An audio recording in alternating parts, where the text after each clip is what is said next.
Hello student, welcome to my channel Sarvan lecturer. आज की इस वीडियो में मैं आप लोगों को बताने वाला हूं कि आप लोग मैथ की कॉपी कैसे लिखोगे। ठीक है, मैथ की कॉपी आप कैसे लिखोगे। हमारे पास है बोर्ड एग्जाम का पेपर और ओएमआर सीट, ठीक है, और बोर्ड एग्जाम की टॉपर की कॉपी, ठीक है, टॉपर की कॉपी। और हम आप लोगों को साथ में बताएंगे कि आप लोगों को कॉपी लिखना कैसे बोर्ड एग्जाम में। ठीक है, देखो बहुत सारे बच्चे कहते हैं कि मैंने मैथ में, ठीक है, पूरा करके आया हूं, मतलब एक भी क्वेश्चन छोड़ के नहीं आया हूं, फिर भी बच्चों का मैथ में ही नंबर कम हो जाता है। क्यों?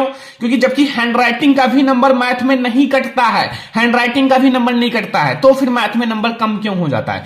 क्योंकि वो लिखने का तरीका नहीं जानते हैं, लिखने का सही तरीका नहीं जानते हैं। ठीक है, लिखने का सही तरीका, जब आप सही तरीके से लिखोगे तो नंबर एक भी नहीं कटेगा मैथ में, हैंडराइटिंग का नंबर नहीं कटना मैथ में।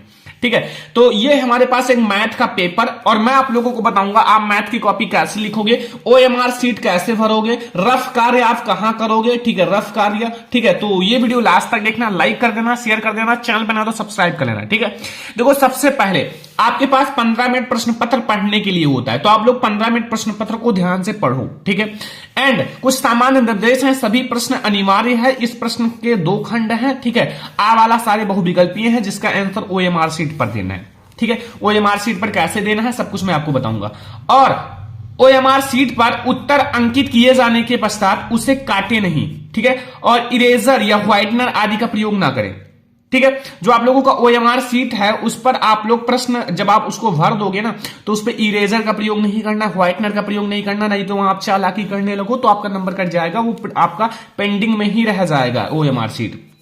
एंड दूसरा खंड 50 अंक का है जिसको आपको कॉपी पर लिखना है, कैसे लिखना है अभी मैं आपको बताऊंगा। ठीक है, और कुल आपके 5 प्रश्न हैं और प्रत्येक प्रश्न के आपके प्रारंभ में स्पष्टता लिख दिया गया है कि वो कितने खंड करने हैं। ठीक है, और प्रश्नों के अंक उनके सम्मुख हैं, उनके सम्मुख आपके प्रश्नों के अंक भी रहेंगे। और प्रथम प्रश्न से आरंभ कीजिए और अंत तक करते रहिए, उस पर समय नष्ट ना मत कीजिए, जो आपको ना है उस पर समय मत नष्ट कीजिए। ठीक है, तो सबसे पहले आपका बहुविकल्पीय रहेगा, 20 मार्क्स का आपका ऑब्जेक्टिव रहेगा।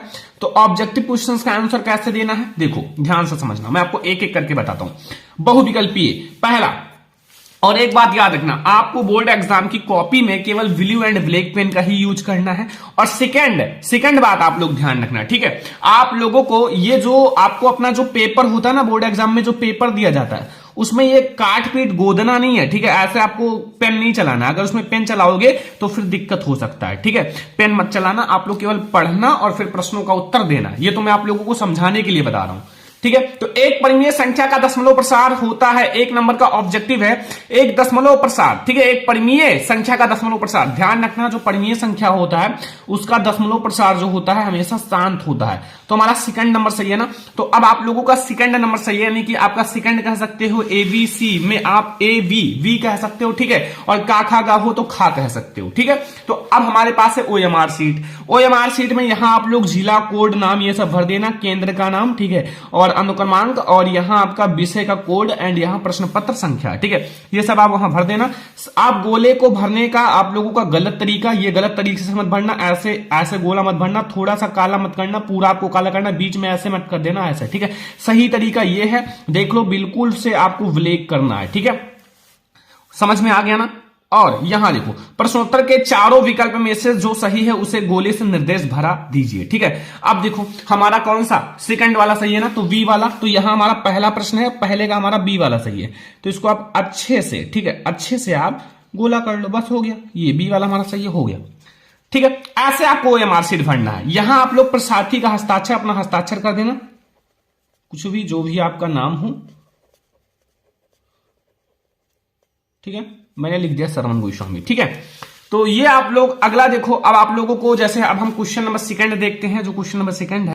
देखो सेकंड नंबर क्वेश्चन पूछ रहा है कि एक शून्येतर परिमेय संख्या और अपरिमेय संख्या का गुणनफल होता है। कल मैंने इसको ऑब्जेक्टिव पढ़ाया था, जैसे आपका 2 एक परिमेय संख्या है, इसका आप अपरिमेय संख्या के साथ गुणा कराओगे तो सदैव अपरिमेय ही होगा। ठीक है, तो हमारा सदैव अपरिमेय होगा, तो सदैव अपरिमेय यानी कि हमारा ऑप्शन नंबर पहला सही है। तो अब आपके पास ओएमआर सीट है ही, ऑप्शन नंबर पहला हमारा सही है, तो सेकंड क्वेश्चन का ऑप्शन नंबर ए जो है वो बिल्कुल सही है, तो ऑप्शन नंबर ए को आप गोला कर दो। ठीक है, ऐसे करके आपके 20 ऑब्जेक्टिव हैं और 20 ऑब्जेक्टिव का आंसर देना है। ठीक है, पहले आप OMR सीट वाला क्वेश्चन कर लेना कि बाद में कोई दिक्कत ना हो, और फिर आप लोग इसको एक साइड में रख देना। इसमें आप लोगों का जो काट पीट या फिर कुछ कलम वगैरह नहीं चलना चाहिए, ठीक है। अगला देखो क्वेश्चन लिखा हुआ है, रेखाओं x बराबर 0 और 2x प्लस 3y बराबर 12 का प्रतिच्छेद बिंदु है। अब आप लोग सोच रहे होंगे कि सर अगर हमें रफ कार्य करना हो तो हम कहां करेंगे, ठीक है। रफ कार्य करना हो तो कहां करेंगे, तो मैं आप लोगों को बता, अगर आप लोगों को रफ कार्य करना है तो ये आपका कॉपी रहेगा, ठीक है। कॉपी के आप लोग जो उसका बायां पेज होता है, जैसे ये हमारा कॉपी है, अब इसका ये जो है, ठीक है, बायां पेज यहां, ठीक है, बायां पेज में आप लोग रफ कार्य कर सकते हो, ठीक है। यहां आप लोग लिख देना कि रफ कार्य लिख देना। अब जैसे हमें ये क्वेश्चन सॉल्व करना है, यहां क्या लिखा हुआ है, x बराबर 0, यानी कि x की वैल्यू 0 दी हुई है, तो 2x प्लस 3y बराबर 12 का प्रतिच्छेद बिंदु होगा। तो x बराबर हमें 0 दिया हुआ है। अब देखो ध्यान से, और दूसरा हमें मतलब यहां देखो 2x प्लस 3y बराबर 12 है, ठीक है। y की वैल्यू यहां से ज्ञात कर लो, फिर आपका मिल जाएगा। देखो यहां से x बराबर 0 है प्लस 3y बराबर 12, ठीक है, ये हमारा 0 हो जाएगा, और यहाँ 3y बराबर 12 हो जाएगा, और y बराबर हमारा 12/3 और बराबर हमारा 4। छोटा छोटा रफ कार्य करना कि आ जाए इसी में। फिर जब आप लोगों का ये 4 आ गया ना, तो हमारा एक x का निर्देशांक 0 और इसका 4। अब जब आपका पूरा हो जाए ना, तो इसमें ऐसे क्रॉस का लाइन कर देना, ठीक है, ताकि एग्जामिनर समझे रफ कार्य है, और बाद में इसको क्रॉस लाइन कर देना, ठीक है। तो हमारा कौन सा ऑप्शन सही है, 0,4, 0,4। तो ये हमारा है 0,4 सेकंड वाला ऑप्शन। तो आपके पास OMR सीट है ही।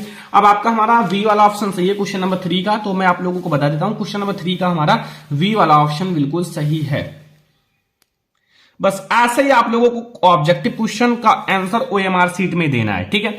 अब ये हमारा हो गया ऑब्जेक्टिव क्वेश्चन। ऐसे ही आप 20 ऑब्जेक्टिव है, 20 का आप लोग अच्छे से सॉल्व करना और फिर आप लोग आंसर देना, ठीक है।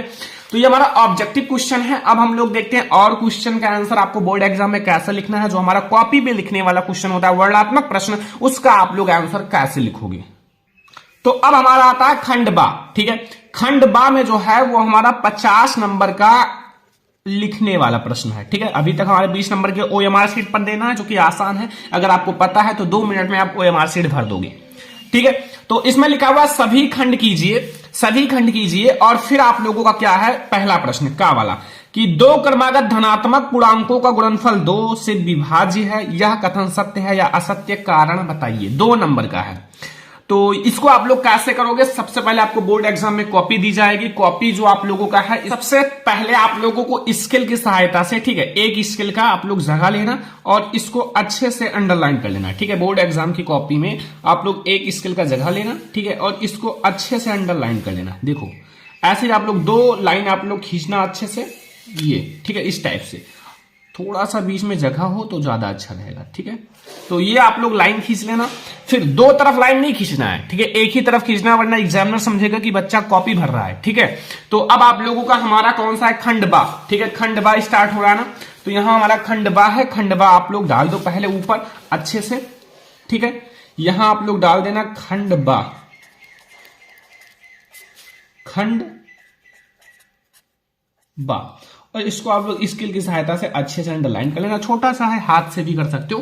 फिर देखो हमारा प्रश्नोत्तर आपका ये वाला कौन सा है, फर्स्ट है। कौन सा है, प्रश्नोत्तर संख्या फर्स्ट है, और इसका हमारा का वाला है। प्रश्नोत्तर संख्या फर्स्ट का का है, ठीक है। तो अब आप लोग खंड बा में डाल देना प्रश्नोत्तर संख्या फर्स्ट, प्रश्नोत्तर संख्या फर्स्ट। फर्स्ट का हमारा का है, तो ऐसे का डाल देना बगल में, ठीक है। अब आप लोग इसको स्केल की सहायता से अंडरलाइन कर लेना। अब इस प्रश्न में हमारा पूछ क्या रहा है, देखो ध्यान से। इसमें पूछ रहा है कि 2 क्रमागत धनात्मक पूर्णांकों का योग गुणनफल 2 से विभाज्य है, ठीक है। जैसे 2 क्रमागत धनात्मक पूर्णांक लो और उसका जब हम मल्टीप्लाई करें तो फिर वो 2 से विभाज्य है, तो यह कथन सत्य है या असत्य, कारण बताइए, ठीक है। तो ये सत्य है या असत्य मैं आप लोगों को बता देता हूं, बहुत ज्यादा आसान है। मैं आप लोगों को एग्जाम्पल के साथ समझा देता हूं, ठीक है। सबसे पहले आप लोगों को क्या मानना है, सबसे पहले यहां आप लोग लिख देना हल, ठीक है, हल। अब देखो, अब आप लोग माना हमारे 2 क्रमागत हैं ना, माना 2 क्रमागत दो क्रमागत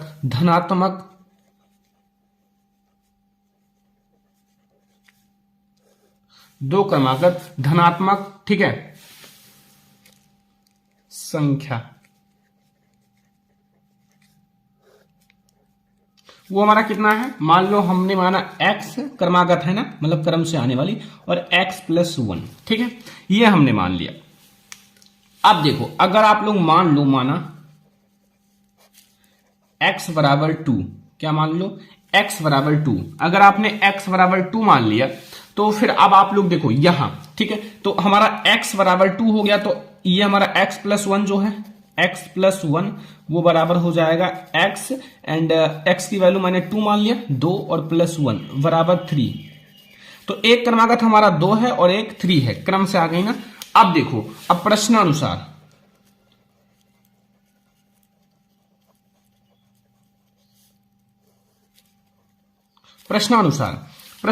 देखो दो क्रमागत, अब इसको आप देखो 2, एक 2 है, ठीक है, और एक 3 है, इनका मल्टीप्लाई कर लो, दो क्रमागत, इनका जो गुणनफल है वो 2 से विभाज्य है या नहीं, तो ये हमने 2 से कट कर दिया, तो ये हमें कितना मिला 3,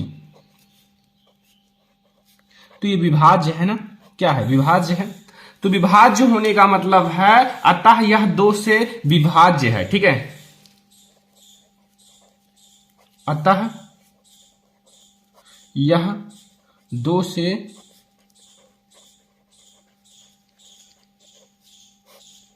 विभाज्य है। तो ये हमारा क्या है, ये हमारा जो कथन है ये सत्य है, ठीक है,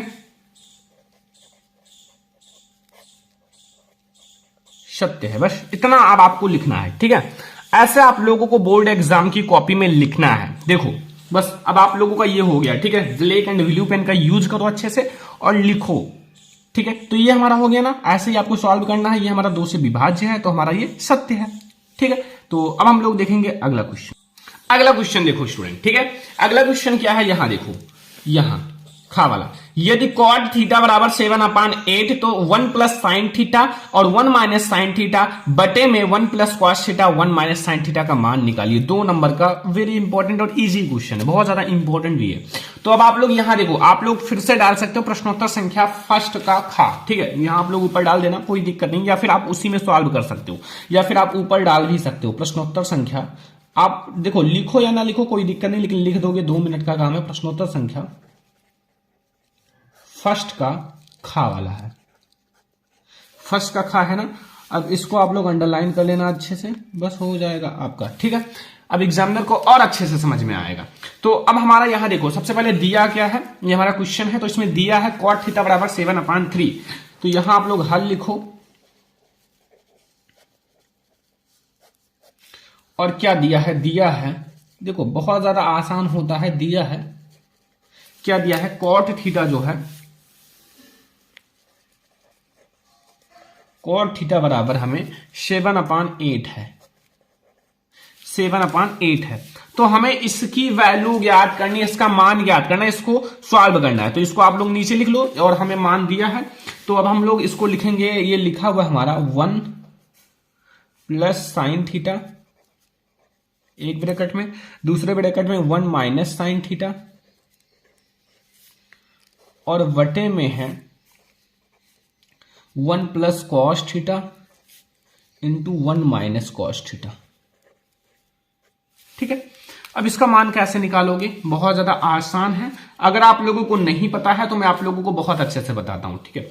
सबसे पहले यहां देखो, ये जो हमारी दी हुई है ना, ये एक सूत्र पर है, देखो ये हमारा a plus B A minus B सूत्र पर है। तो a प्लस बी और a माइनस बी बराबर क्या होता है, a square minus B square, ठीक है। तो ये इसी सूत्र पर हमें रखना है, ठीक है। तो ये आप लोग बगल में लिख देना, ताकि पता चले कि इसी सूत्र पर बच्चे ने लगाया है, ठीक है। तो ये हमारा हो जाएगा 1 का स्क्वायर, यानी कि 1 का स्क्वायर 1 ही होगा, और साइन स्क्वायर थीटा, ठीक है। इसी पर मैं रख रहा हूं, ठीक है, इसी सूत्र पर, और बटे में हमारा हो जाएगा 1 माइनस कॉस स्क्वायर थीटा, ठीक है। समझ में आ गया ना। अब इतना करने के बाद अब एक चीज और आपको पता होगा कि 1 माइनस साइन थीटा किसके बराबर होता है। यहां बगल में मैं लिख देता हूं, जो सूत्र आप अप्लाई करो वो आप बगल में लिख दिया करो, यहां चूकी लगाकर, ठीक है। 1 minus sine theta, sine square theta जो होगा वो बराबर होगा कॉस स्क्वायर थीटा के, ठीक है। और दूसरा सूत्र है 1 माइनस कॉस स्क्वायर थीटा बराबर होगा साइन स्क्वायर थीटा के, ठीक है। ये दोनों सूत्र आप लगा दो। 1 माइनस साइन थीटा और साइन स्क्वायर थीटा होगा कॉस स्क्वायर थीटा के, और बटे में 1 माइनस कॉस स्क्वायर थीटा होगा साइन स्क्वायर थीटा के। अब देखो कॉस स्क्वायर थीटा बटे में साइन स्क्वायर थीटा क्या होता है, कॉस स्क्वायर थीटा बटे में साइन स्क्वायर थीटा वो बराबर होता है हमारा कॉट स्क्वायर थीटा के। और कॉट स्क्वायर थीटा की हमारी वैल्यू दे रखी है, क्या दे रखा है 7/8। तो यहां आप इसका वैल्यू रख दो 7/8 का स्क्वायर, ठीक है। स्क्वायर करोगे तो ये हमारा आया जाएगा 49/64, बस हो गया आंसर। जब आप क्वेश्चन को ऐसे सॉल्व करोगे कि लगे हाँ ठीक है कि बच्चे ने अच्छे से लगाया है, तो फिर आप लोगों को मजा आएगा। तो ये ऐसे आपको बोर्ड एग्जाम में कॉपी लिखना है। अब ये हमारे 2-2 नंबर वाले क्वेश्चन है। अब आप लोग सोच रहे होंगे हम 4 नंबर वाले क्वेश्चन को बोर्ड एग्जाम में कैसे लिखें, ठीक है। यहां तक हमारे 2-2 नंबर के क्वेश्चन है यहां तक, ठीक है। अब 4 नंबर वाले क्वेश्चन को कैसे लिखें, ये भी तो आप लोग सोच रहे होंगे कहीं ना कहीं, ठीक है। तो देखो पहला हमारा है ग्राफ द्वारा जांच कीजिए कि रैखिक समीकरण युग्म 2x प्लस वाई माइनस 6 बराबर 0 और 4x माइनस 2y माइनस 4 बराबर 0 संगत है। यदि ऐसा है तो ग्राफीय विधि द्वारा हल कीजिए। वैसे ग्राफ वाले क्वेश्चन आपके बोर्ड एग्जाम में आएंगे नहीं, अगर आएंगे तो आपको एक ग्राफ की कॉपी दी जाएगी, उसमें आप लोग सॉल्व करना, ठीक है। दूसरा क्वेश्चन देखो खा वाला, दो संख्याओं के वर्गों का अंतर 180 है। इतना ज्यादा इंपॉर्टेंट क्वेश्चन है ये कि बहुत ज्यादा रिपीट हो चुका है ये क्वेश्चन बहुत बार। छोटी संख्या का वर्ग बड़ी संख्या की 8 गुनी है तो दोनों संख्याएं ज्ञात कीजिए। इसको चलो हम आप लोगों को अच्छे से बताते हैं कि एक टॉपर कैसे लिखता है, ठीक है। मैं आप लोगों को बताता हूं क्योंकि मैंने एक टॉपर की गाइडेंस से इसको बता रहा हूं, ठीक है। देखो कैसे लिखता है, इसको मैंने बहुत अच्छे से लिखा है। सबसे पहले डालेगा, ठीक है, हमारा ये खंड वा है तो वो तो ऑलरेडी मैंने डाल दिया है। तो हमारा प्रश्नोत्तर संख्या सेकंड का खा वाला है। देखो ध्यान से समझना, प्रश्नोत्तर संख्या सेकंड का खा, जितना आसानी होगी ना एग्जामिनर को कॉपी चेक करने में उतना अच्छा नंबर मिलेगा, ठीक है। तो ये आप लोग ध्यान रखना। फिर आप देखो सबसे पहले हल डाला है, फिर माना बड़ी संख्या, इसमें हमारी बड़ी संख्या छोटी संख्या ना, छोटी संख्या का वर्ग बड़ी संख्या, तो बड़ी संख्या छोटी संख्या मानना पड़ेगा। तो माना हमारी बड़ी संख्या x है, छोटी संख्या y है, ठीक है। प्रथम शर्तानुसार x square minus Y square बराबर 180। क्या लिखा है, दोनों संख्याओं के वर्गों का अंतर 180 है, मतलब x माना है तो x स्क्वायर का अंतर का मतलब होता है माइनस बराबर 180 है। तो वही तो लिखा है ना प्रथम शर्तानुसार, कितने अच्छे से, ताकि एग्जामिनर समझे कि प्रथम शर्तानुसार है, प्रथम शर्त के अनुसार है। x square minus Y square बराबर 180 प्रथम समीकरण। द्वितीय देखो, द्वितीय शर्तानुसार y स्क्वायर बराबर 8x प्रथम समीकरण, द्वितीय समीकरण, ठीक है। अब यहाँ y स्क्वायर बराबर 8x है, 8x यहां रख दो y स्क्वायर की वैल्यू के स्थान पर। तो यहां देखो y स्क्वायर का मान समीकरण 1 में रखने पर, इतना डिटेल में अगर लिखोगे तो एग्जामिनर एक भी नंबर कैसे काट पाएगा, सोचेगा कि यार कैसे काटूं, ठीक है। एक्स स्क्वायर माइनस 8x बराबर 180, फिर इधर ट्रांसफर कर लिया 180 को, x square minus 8x minus 180 बराबर 0। फिर यहां देखो फैक्टर बनाया है, ठीक है, जोड़ने घटाने पर 8 आना चाहिए, गुणा करने पर 180, तो 18 में से 10 जाएंगी तो हमारा 8 हो जाएगा और गुणा होगा 180 हो जाएगा। तो 18 माइनस 10x बराबर minus 180, x square minus 18x plus minus और यहां माइनस प्लस हो जाएगा 10x माइनस 180, फिर x कॉमन लिया x माइनस 18, फिर प्लस 10 कॉमन लिया x माइनस 18। ये दोनों जो है ये बराबर होना चाहिए, ठीक है, बराबर 0। x माइनस 18 एक ब्रैकेट में और x प्लस 10 एक ब्रैकेट में बराबर 0। x माइनस 18 बराबर 0 एक बार रखोगे, एक बार इसको बराबर 0 एक बार इसको, तो इसको बराबर 0 रखा तो 18 आया प्लस में, तो इसलिए हमारा ये मान्य है। और x बराबर माइनस 10 आया ये अमान्य है, क्योंकि संख्याएं कभी ऋणात्मक नहीं होती हैं, तो ये हमारा अमान्य है। तो यहां से हमें बड़ी संख्या यानी कि x की वैल्यू हमें कितना मिला, 18, ठीक है, 18 मिला। तो अब हम लोग देखेंगे जो हमारी अभी y की वैल्यू भी ज्ञात करा होगा। देखो y की वैल्यू आप लोग x का मान समीकरण 2 में रखा, समीकरण 2 हमारा ये है y स्क्वायर बराबर 8x, फिर y स्क्वायर बराबर 8 इंटू 18, फिर y स्क्वायर बराबर 144, y स्क्वायर बराबर 144 का वर्ग हो जाएगा, तो ये हमारा आएगा प्लस माइनस 12, ठीक है। लेकिन हमें प्लस वाला ही लेना है तो y की वैल्यू हमें 12 मिला, अतः हमारी बड़ी संख्या 18 और छोटी संख्या 12 है। बस इसमें आपको एग्जामिनर तुरंत फुल मार्क्स देगा, 4 में 4 नंबर देकर जाएगा, ठीक है। तो ऐसे आपको लिखना है। तो ये 4 नंबर वाले क्वेश्चन ऐसे ही सॉल्व करना है, ठीक है आप लोग। अब 6 नंबर वाला क्वेश्चन आप लोग कैसे सॉल्व करोगे, ये भी आपके माइंड में क्वेश्चन उठ रहा होगा बच्चा। 6 नंबर वाला क्वेश्चन कैसे सॉल्व, कुछ भी नहीं है बच्चों। 6 नंबर वाला सबसे पहले आप प्रश्नोत्तर संख्या 3 डाल देना बोर्ड एग्जाम की कॉपी में, और आप लोग प्रश्नोत्तर संख्या 3 डाल देना, फिर ये आप लोग 6 नंबर का है सॉल्व करना। फिर प्रश्नोत्तर संख्या 4, इसमें का खा गा है ही नहीं, तो आप लोग प्रश्नोत्तर संख्या 3 फिर प्रश्नोत्तर संख्या 4 ऐसे डाल के सॉल्व कर लेना। तो अगर आप लोग ऐसे OMR शीट भरोगे बोर्ड एग्जाम में मैथ का, ऐसे आप लोग बोर्ड एग्जाम में मैथ की कॉपी लिखोगे जैसा मैंने बताया है, तो फिर आपको एक भी नंबर एग्जामिनर नहीं काट पाएगा। ये सबसे सही तरीका है बोर्ड एग्जाम में कॉपी लिखने का, मैथ की कॉपी। आप भी लाओगे 95/100, लेकिन आपको मैथ में मेहनत करना पड़ेगा। आज का ये वीडियो पसंद आया हो सारे बच्चे लाइक करना, शेयर भी करना, अगर चैनल पे नया तो सब्सक्राइब भी कर लेना, ठीक है। हम लोग ऐसी और बहुत सारी वीडियोस देखेंगे, और भी कॉपी लिखने का किसी विषय का चाहिए तो कमेंट कर देना। चलो हम लोग मिलते हैं नेक्स्ट इंपॉर्टेंट वीडियो में, तब तक के लिए धन्यवाद।